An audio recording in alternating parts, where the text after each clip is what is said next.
Oh, good golly, it is Monday night. It is Monday night, and I am live according to all of the media's social. And I am here, and I am excited to be here. Man, we got an absolute banger tonight. I don't want to spoil the surprise, but if you're listening to the podcast, you already know what I'm drinking. It's right there in the title. For those of you watching live, this is going to be quite surprising. But first, check out my buddy Rob Currie and the Currie Brothers. This is the Curse of the Currie Brothers.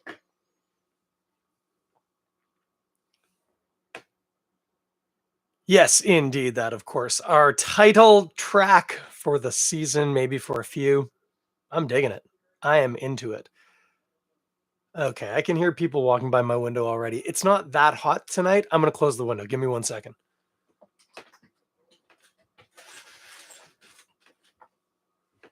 Oh, shoot. The other window's open too.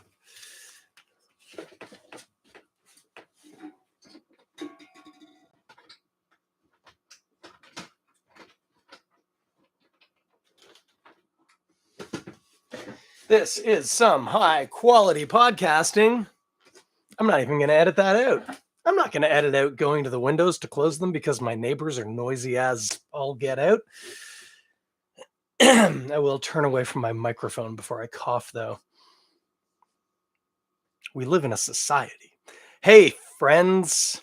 Now, this is, of course, the Toronto Beer Podcast, often the Toronto Rugby Podcast, and occasionally, and only occasionally, and tonight is one of those nights, this is also sometimes the Toronto Whiskey Podcast. Now, I had a wonderful little gift from one of my customers. I'm a mail carrier, mailman. I identify as a man, so I'm not afraid to use that term. Delivery agent is our actual job title if you look at our contract.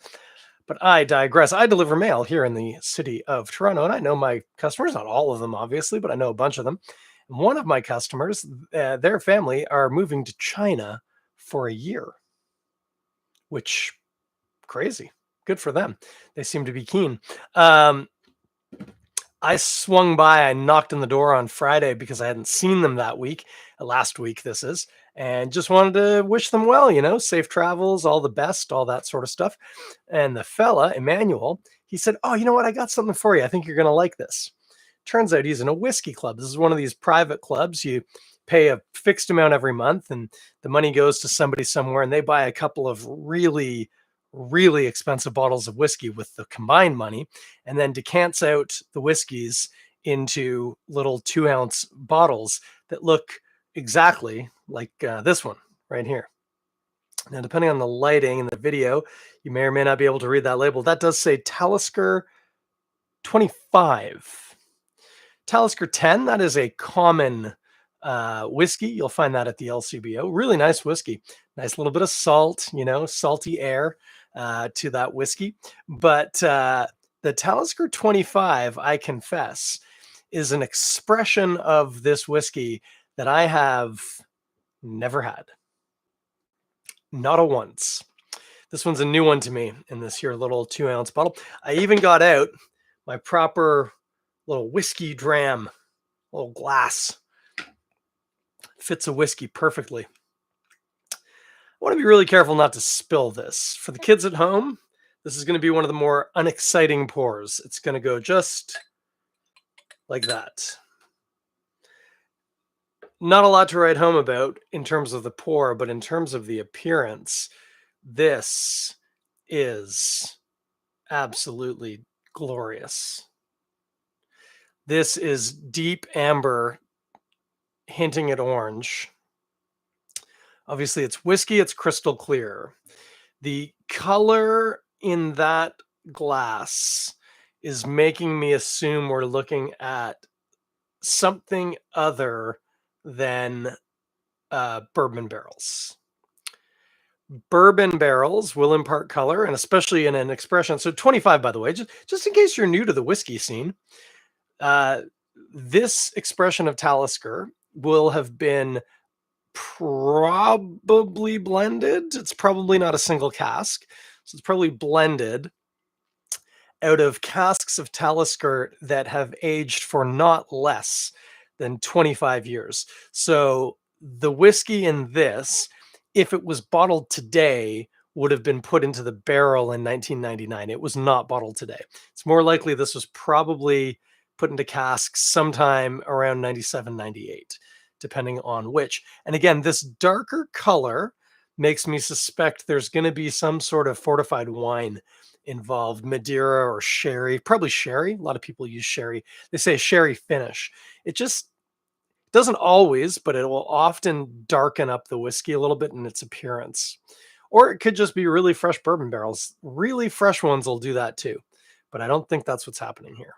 I suspect we've got some sort of a fortified wine finish. I haven't even smelled it yet. Incidentally, if you can taste beer, you can taste wine, you can taste whiskey. There's one or two little pro tips that help. Um, let's say 3 pro tips actually. Which, hey, you know what? I'll give them to you now because we're about to need all 3 of them. The first, and we already have it, is glassware. If you really want to taste a whiskey the same way that like I stick my nose into a beer. Now, look, I love beer glassware. I've got some really nice Spiegelau stuff.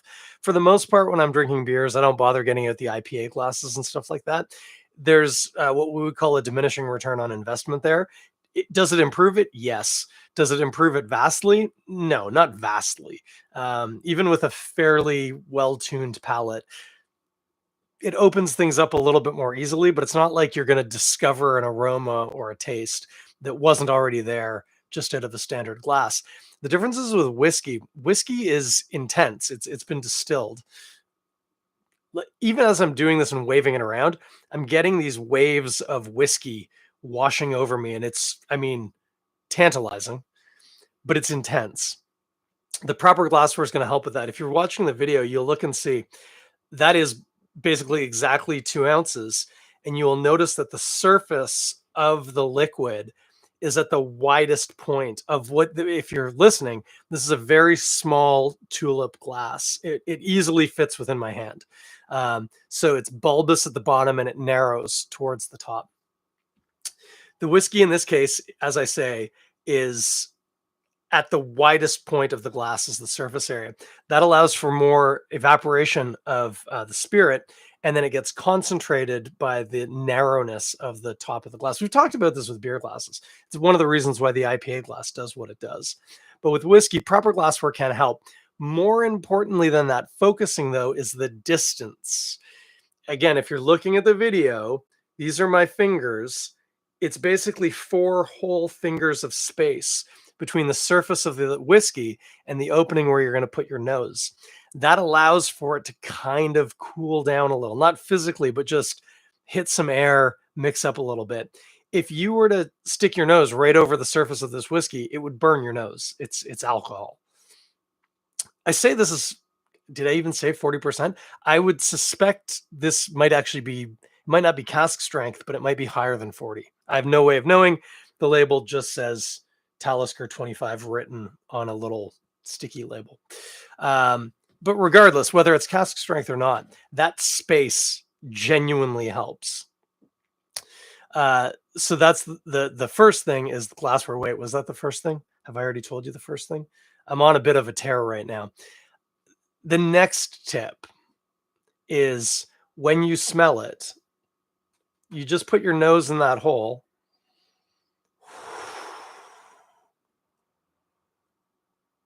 And you go slow. And the other thing is, and this is going to sound funny, keep your mouth open while you're sniffing. If you don't believe me, try it sometime. It makes a huge difference. Oh my goodness. So on the nose, and again, tasting a whiskey, not dissimilar to tasting a beer. It's different flavor profile. It's a lot more intense. You need good glassware. Keep your mouth open. What was the third tip? I said there was going to be 3. I've already forgotten. I don't care. I just want to drink this whiskey.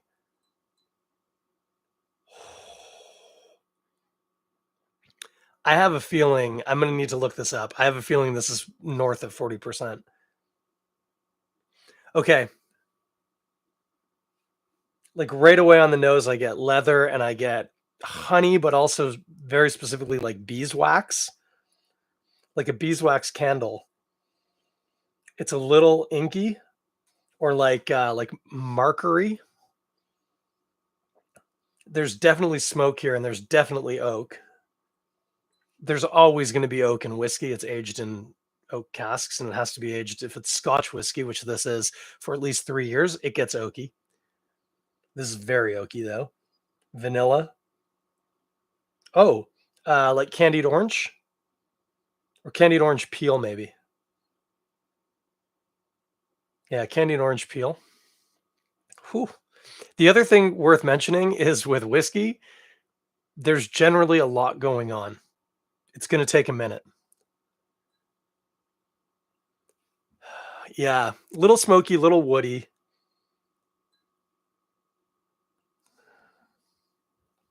I might get a little bit of malt off of it. Sometimes you get a bit of a cereal grainy kind of sweetness. Trying to figure out. I don't know if it's because I pre-programmed myself talking about the color of the whiskey. I think I smell a touch of sherry, which would make sense. Hmm.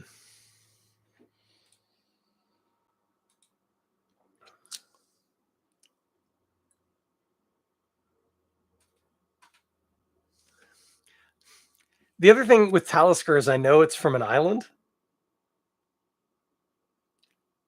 and I can't tell if I'm being romantic or if I get a little touch of brine. There might be a little bit of a briny note to it, which is a totally real thing. That definitely happens. Try like having a Lafroig or an Ardbeg. That stuff is like seawater. It's delicious, but holy moly.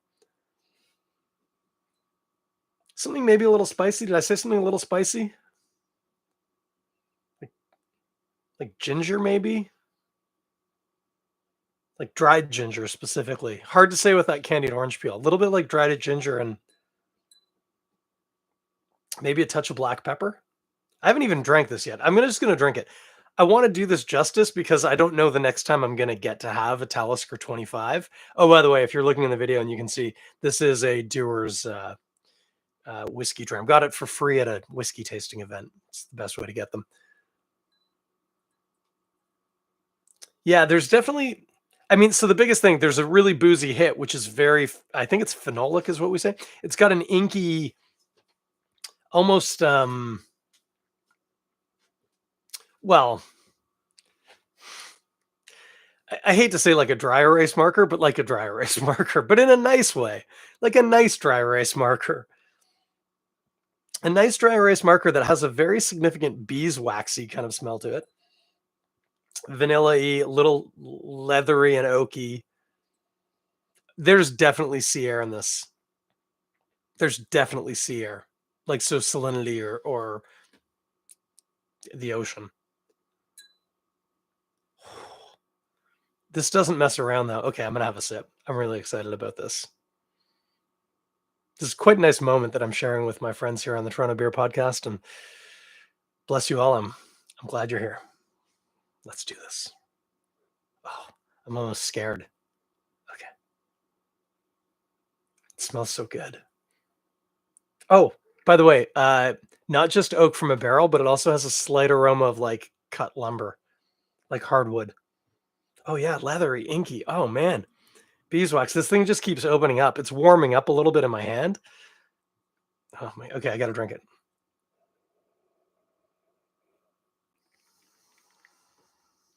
Hmm.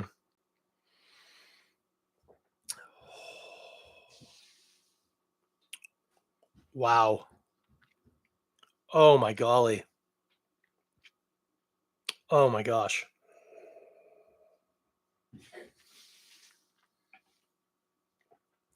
If you hear my daughter crashing around, good for you. I'm completely and totally enamored with this whiskey. Immediately on the palate, it's peaty. Definitely, definitely oceany, briny.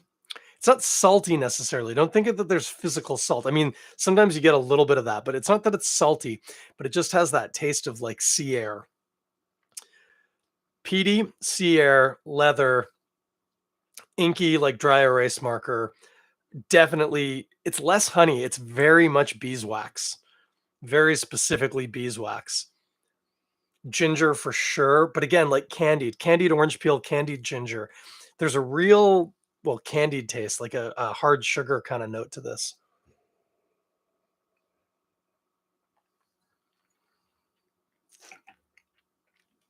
Mm, and it just unfolds. The orange and the beeswax show up in the middle. The start is all leather and wood, like oak and that cut lumber and the sea air. Then the finish is this lingering, smoky, slightly briny, spicy, peppery. It's peppery. It's very much black pepper. Am I right?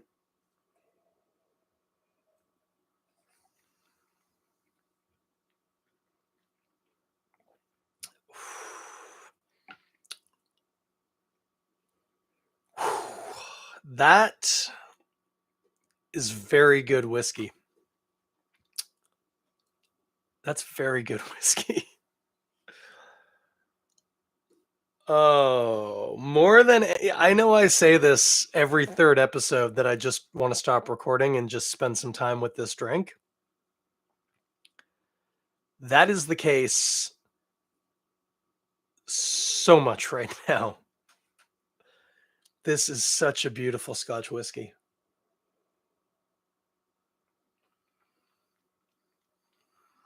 Hmm.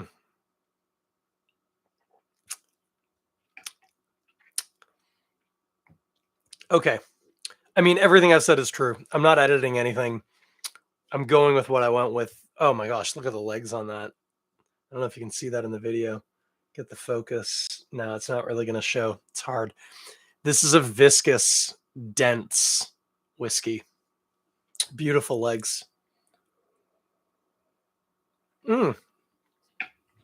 Again, all these flavors, every time I have a sip, it's you get them, but like in different orders almost. Tons of candied orange and honey. I was gonna say honeycomb. Actually, honeycomb might be about right. Beeswax, but with a touch of honey, maybe. Peppery, leather for sure. Briny sea air, oak. Funny, thinking about that sherry. If it, I don't really get it on the palate at all. I could be wrong about that one. Mm, powerful. I also that might be 40. It doesn't drink like it's definitely not cask strength. Sometimes you get whiskeys like this that like push like 45, 47, and that's notable. Like you will catch that. I'm not getting a ton of heat off of it. It's really nice. Really like density to the mouthfeel too. It's weird to use a term like creamy in the context of whiskey. I think, I don't know, maybe people do this, but it is. It's almost, yeah, it's got like the density of like whole milk or like cream almost. There's a really nice velvety weight to it.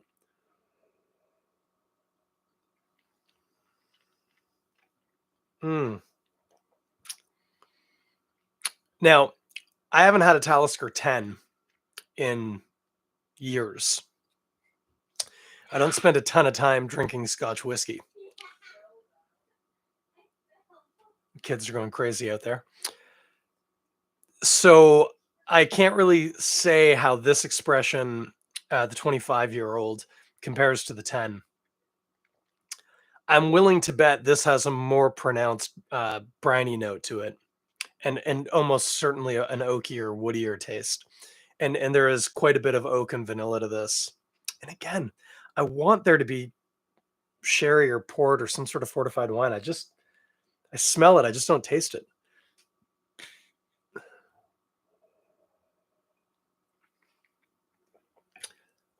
In that oakiness, by the way, like, it's barrel oak, right? So it's a little smoky, a little vanilla. It's not like raw oak, although there is a little pop of like raw wood. Um, More on the nose than on the palate. Beautiful though, peaty, oceany. I also haven't done a whiskey tasting in a while. Actually, that's a weird analogy to think of. get to that analogy in a second. Let's just finish by saying this is a fantastic whiskey. This, if you're just joining us, is Talisker 25. I got from a friend, a customer, from their whiskey subscription, just a little 2-ounce bottle, bottled off of a full-size bottle of the 25. That's a hell of a nice whiskey. It's so interesting. I'm just not used to, again, because it's whiskey, not used to the it being orange. It's like candied orange. It's not like lemon and citrus peel and grapefruit like with beer. It's like very much candied orange peel. That's a great whiskey.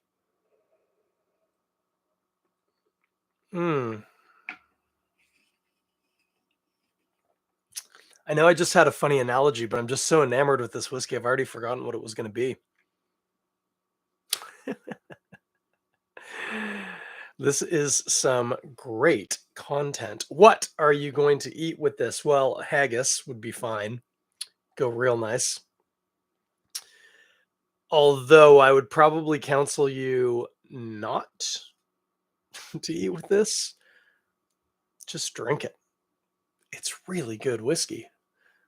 Oh, I got to be careful here. I don't want to finish it. I want to spend a bit of time with it, but I also want to finish it because it's amazing whiskey. Could you eat cheese with this? Yeah, but probably don't.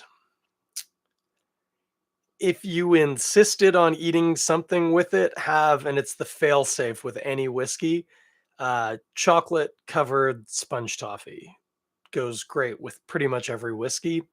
The bitterness in the chocolate uh, counters a lot of the sort of sweeter, smokier notes in the whiskey, and the sponge toffee, because it's candied sugar, plays with a lot of the similar things in the glass.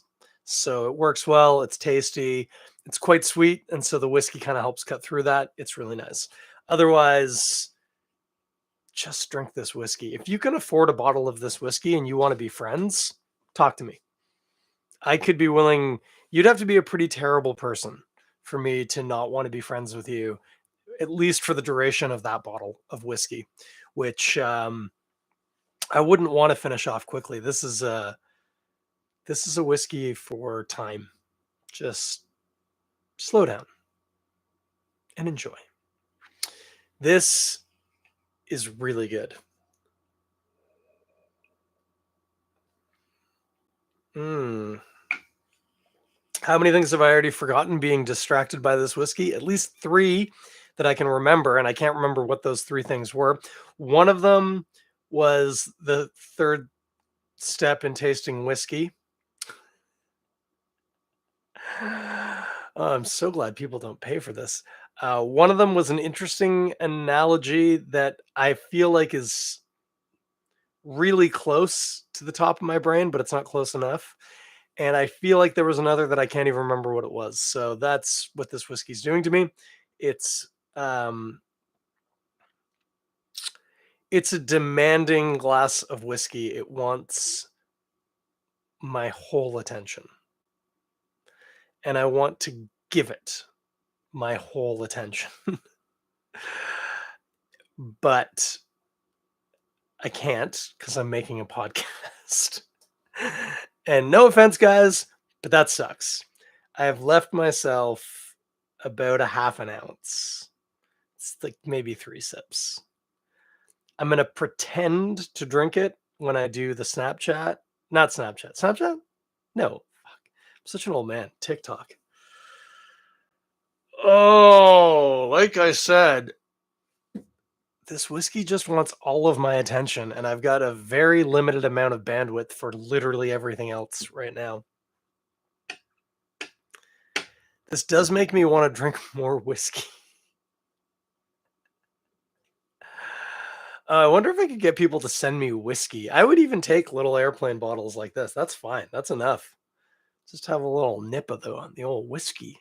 And the other thing, and this is all on me. This is my problem, not yours, whiskey people. The problem is I've been drinking a lot of bourbon recently. I really, really like bourbon, and I've been neglecting Scotch. So this has been a nice nice diversion Nice diversion. I just got a text from a friend of mine that I think is relating to this, but I can't tell. Rob, are you watching right now somehow in incognito so I don't know? And mentioned something about my headphones. Do you like my headphones? My friend just texted me and said, "Headphones, bro." And I can't tell if he's telling me to put my headphones on, but my headphones are on. That said, they are a really nice pair of AKG headphones, and maybe he just likes them. Should tell him I got a really nice pair of Audio Technicas over here too. These are my mixing and podcast recording headphones. These are my musical recording headphones because these are closed back, so no audio gets out. These are open back, but the way that this system works, you can't hear my voice in the microphone. But if I were singing, you would. I've just made a ton of microphone noise there, and I don't care. The whiskey wants me back, guys, and it's been 25 minutes. And is there beer news? I don't know, and I don't care. Is there rugby news? Also, don't know, don't care. Is there still whiskey in my glass that I want to drink? Yeah, that's the problem.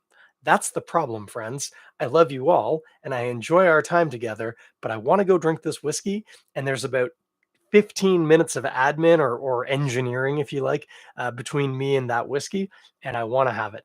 So I need to go. And I love you all, and I'm glad to be back. I hope you had a good long weekend or whatever you did last week. I don't know. I don't care. Note to self, I've got one more bottle. It's Legic, I think is how you say it. I'm not going to do that on the podcast because I just want to spend some time with it. I might even drink it tonight. I might. It's that good.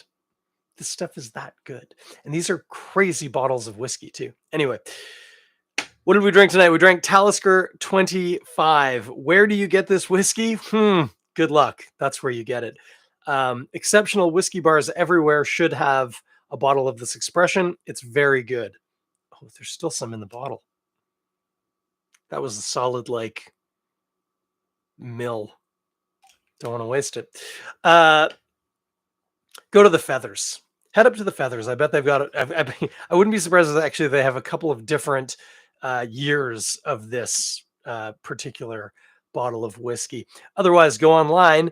But if you have to buy the whole bottle of whiskey, it's not cheap. They're very expensive bottles of whiskey.